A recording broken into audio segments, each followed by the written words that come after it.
من و تو ثانیه ها رو واسه هم زندگی کردیم، هنوزم با یه تلنگر به گذشته برمیگردیم، به گذشته ای که رنگش تو تصورم سفیده،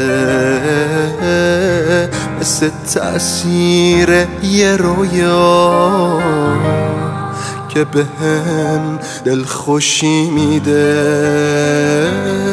اولین دوست دارم رو از سکوت تو شنیدم، دنیا شاعرانه میشد وقتی خندت رو میدیدم. تو تموم آسمونی، من یه نقطه از زمینم، گرچه دوریم از هم اما تو رو نزدیکم میبینم.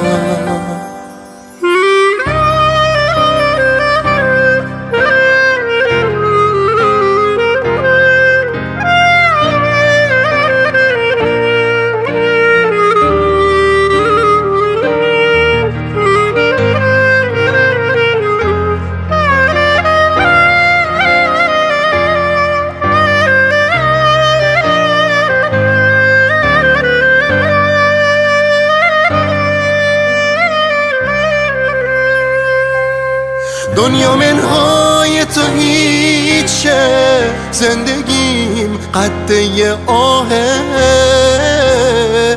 دیگه رویایی ندارم، بی تو آینده سیاهه.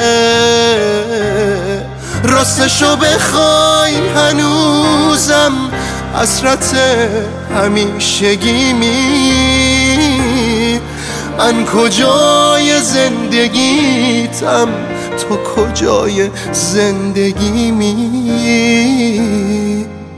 کجای زندگیمی. اولین دوست دارم رو از سکوت تو شنیدم، دنیا شاعرانه میشد وقتی خندت رو میدیدم.